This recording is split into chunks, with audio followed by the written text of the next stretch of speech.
warahmatullahi wabarakatuh. Innal hamdalillah nahmaduhu wa nasta'inuhu wa nastaghfiruh wa na'udzu billahi min shururi anfusina wa min sayyiati a'malina. Man yahdihillahu fala mudilla lahu wa man yudlilhu fala hadiya lahu.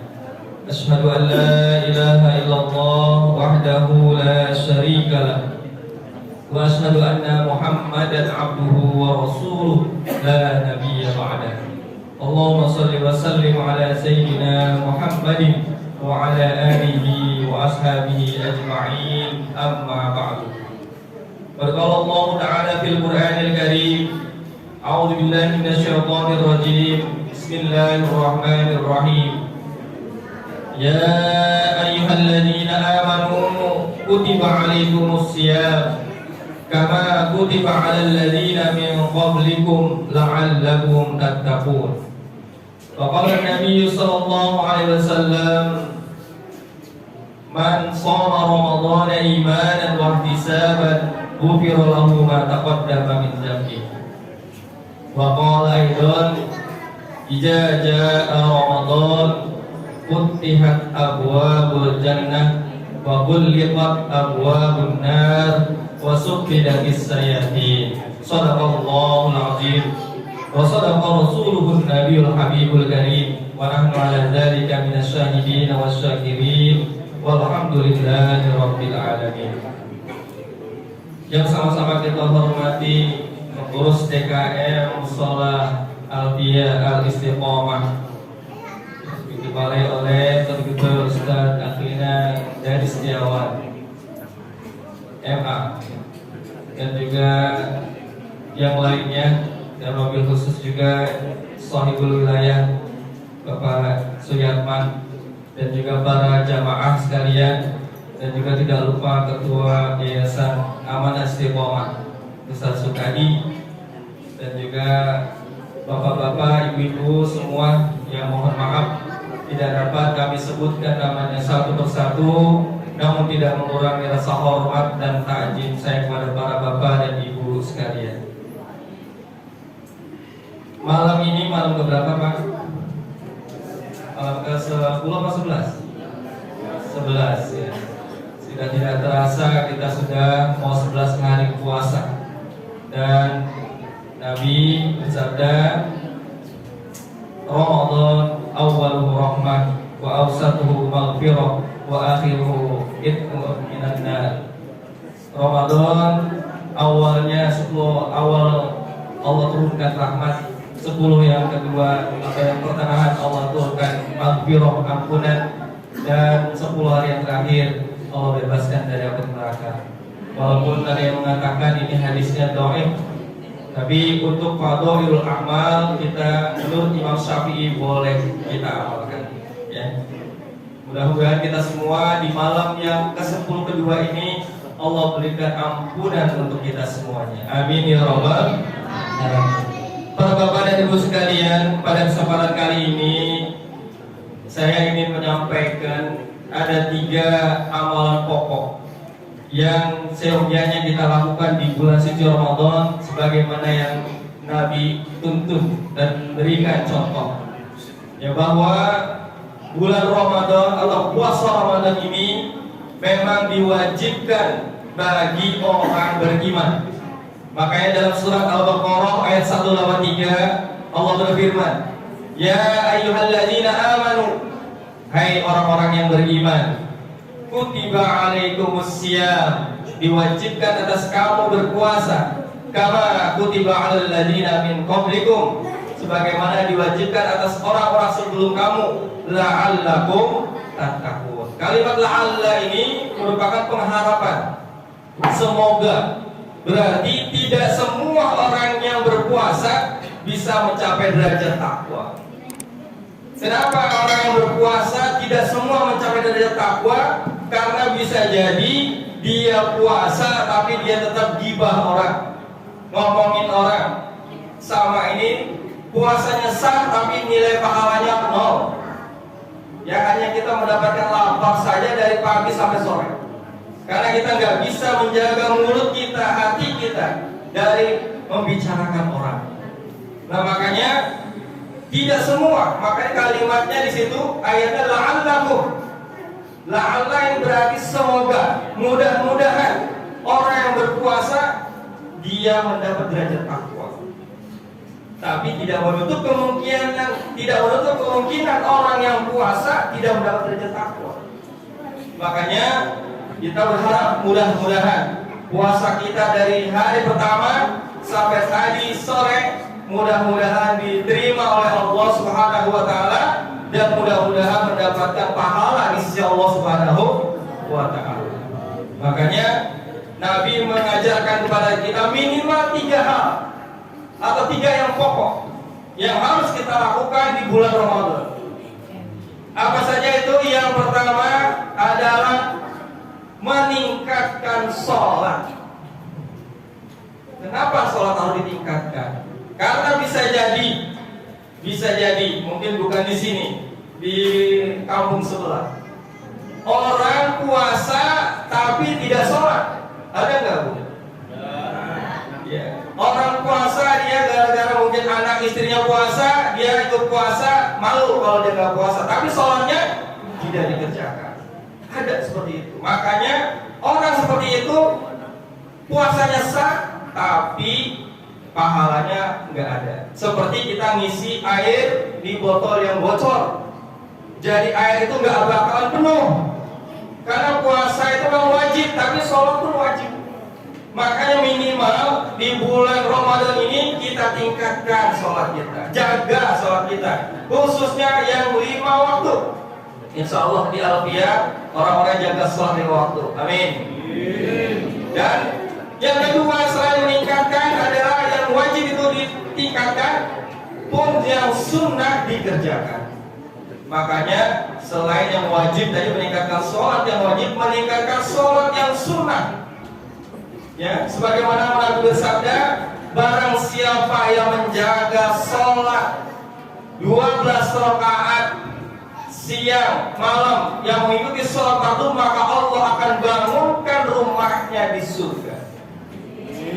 Nah kalau kita bisa menjaga sholat 5 waktu tetap wajib, tapi ada 12 sholat sunnah yang kita iringi sebagai sholat rawatib, qobliyah atau ba'diyah. Ini kita jaga, insya Allah Allah akan bangun rumah di surga buat kita. Nah dalam hadis Tirmidzi disebutkan yang pertama adalah 2 rakaat sebelum subuh, kemudian 4 rakaat sebelum zuhur, 2 rakaat sesudah zuhur, 2 rakaat sesudah maghrib, dan 2 rakaat setelah isya. Itu 12 rakaat. Nah makanya ini disebut sholat rawatib, sholat yang mengiringi sholat fardu. Insya Allah sholat kita yang kemarin-kemarin bolong, insya Allah bisa menambal dengan sholat-sholat sunnah ini. Nah kalau kita sudah bisa menjaga sholat rawatib ini, nah makanya kita jaga terus. Ada yang mengatakan ada rawatib muakkad dan ghairu muakkad.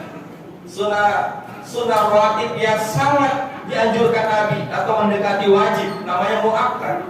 Nah ini yang pernah mungkin kita dengar, 2 rakaat sebelum subuh, 2 rakaat sebelum zuhur, 2 rakaat setelah zuhur, 2 rakaat setelah maghrib, 2 rakaat setelah isya. Nah kalau yang 2 itu makanya dia 4 rakaat sebelum zuhur, 4 rakaat sesudah zuhur, kemudian 2 rakaat setelah maghrib, 2 rakaat setelah isya, 2 rakaat sebelum subuh. Nah ini ada yang mengatakan ini ghairu muakkad. Nah makanya 12 sholat sunnah rawatib ini kita harus jaga agar kita dibangunkan oleh Allah rumah nanti di surga. Mau nggak Bapak Ibu? Jadi itu yang pertama. Jadi kita tingkatkan sholat kita, minimal sholat sunnah kita kerjain di bulan Ramadan. Yang kedua, sholat apa lagi? Sholat duha. Nah sholat duha ini pun dibagi 3 waktu Bapak Ibu sekalian. Ada namanya waktu awal. Waktu awal ini 90 menit setelah subuh, atau sering kita dengar sholat syuruk, ya, waktu isyraq. Ini 90 menit setelah waktu subuh. Nah, di situ kalau di sini misalkan sholatnya setengah 5, berarti sekitar jam 6. Itu kita sudah melaksanakan waktu duha pertama bersuruh. Nah, ini bagi siapa yang kita mengerjakan dan melihara sholat ini, pahalanya seperti pahala haji dan umroh. Luar biasa. Kalau bisa kita laksanakan di waktu pertama duha itu, ya. Kemudian waktu yang kedua antara jam 8 sampai jam 10 kita bisa kerjakan 2 rakaat 4 rakaat. Ini sebagai ganti zikir anggota tubuh kita. Karena tubuh kita ini setiap hari berzikir. Maka sebagai gantinya kita laksanakan sholat duha di waktu jam 8 sampai jam 10. Dan juga sebagai tolak bala. Ketika kita ada musibah, kalau kita pelihara sholat duha di waktu ini, insya Allah jauhkan dari para bahaya kita. Nah, ini waktu subuh yang kedua, 8 sampai 10. Dan waktu duha yang kedua. Waktu duha yang ketiga antara jam 10 sampai jam 11. Nah, ini yang sering kita selalu mengharapkan kemurahan rezeki dari Allah di sini. Tentunya setelah berikhtiar. Bukan berarti kita doa, sholat turun dari langit turun rezeki, tidak. Ikhtiar dulu. Insya Allah berikan rezeki untuk kita. Jadi itu. Kemudian yang selanjutnya sholat tahiyatul masjid. Nah, ini kita jaga juga nih. Di bulan Ramadan kita kerjakan. Ya, kadang-kadang mungkin kita sudah sampainya udah azan, nggak sempat tahiyat masjid lagi. Akhirnya harus qobliyah sebelum isya, ya. Karena qobliyah sebelum isya sebenarnya ghairu muakkad ini. Ya, ghairu muakkad, setelah isya baru muakkad. Nah, kadang-kadang kita sudah nyampainya udah azan, nggak sempat sholat tahiyatul masjid. Ini kan musola, sama. Ya, bukan berarti musola tahiyatul musola, bukan. Tetap tahiyatul masjid. Kemudian sholat apa lagi yang dikerjakan ini? Sholat apa yang sekarang kita kerjakan? Tarawih. Kata Nabi, man qama ramadhana imanan wa ihtisaban ghufira lahu ma taqaddama min dzambi. Kalau kita mendirikan sholat malam di bulan Ramadan dengan penuh keimanan dan rasa ikhlas kepada Allah, Allah akan ampuni dosa-dosa kita yang telah lalu. Yang penting sholatnya jangan ditinggal nih. Karena tarawih itu hanya di bulan Ramadan, tidak ada di bulan lain. Kalaupun tidak sempat di musola berjamaah di rumah, kalaupun tidak nanti kalau misalkan sedang di perjalanan nih, nggak sempat di masjid atau di musola, di rumah pun belum pulang, nanti sebelum sahur, ya minimal kita kerjain. Jangan sampai sholat tarawih walaupun hukumnya sunnah kita tinggalin, ya. Jangan sampai, makanya kita jaga. Nah, kemudian sholat apa lagi? Sholat tahajud. Sholat tahajud kita laksanakan minimal 2 rakaat. Dan sholat apa lagi? Sholat witir. Nah, ini kadang-kadang menjadi perdebatan. Witir ini kalau kita udah laksanakan setelah tarawih, boleh lagi ke sholat malam. Karena kan kita dalam hadis dikatakan akhiri sholat malammu dengan witir. Berarti setelah ada witir tidak ada sholat malam lagi. Benar nggak nih pemikiran ini? Salah, kurang tepat. Ya, bukan salah, kurang tepat. Karena walaupun kita sudah melaksanakan sholat witir setelah tarawih, kita masih boleh melaksanakan sholat tahajud. Yang penting tidak melaksanakan witir lagi, begitu. Jadi jangan sampai mungkin gara-gara kita tutup dengan witir, nggak sholat tahajud malu. Karena udah ditutup. Ini pemahaman yang kurang tepat, gitu. Kemudian ini yang pertama tadi meningkatkan sholat.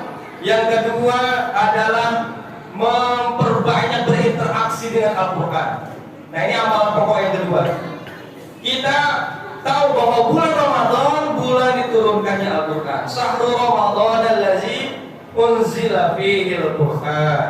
Bahwa bulan Ramadan bulan diturunkannya Al-Quran. Minimal di bulan Ramadan kita bisa hatam 1 kali. Bapak Ibu, satu Al-Quran itu berapa juz? 30 juz. Dalam 1 juz berapa lembar? 10 lembar. Dalam 10 lembar itu berapa halaman? 20 halaman. Jadi kalau 1 juz ada 10 lembar, ada 20 halaman. 5 berarti berapa setiap waktu sholat itu? 2 lembar. 2 lembar atau 4 halaman. Bisa kita kerjakan sebelum sholat 2 halaman, setelah sholat 2 halaman. Insya Allah selama 30 hari kita khatam Al-Quran. Ya, insya Allah termasuk orang yang dirindukan surga nanti. Orang yang membaca Al-Quran, apalagi sampai bisa khatam di bulan Ramadan. Yang pahalanya luar biasa. Pernah mungkin dibahas bahwa 1 kali kita beramal soleh di sini 700 dikali 10, berarti berapa? 7.000. Nah, kalau kita hitung-hitung.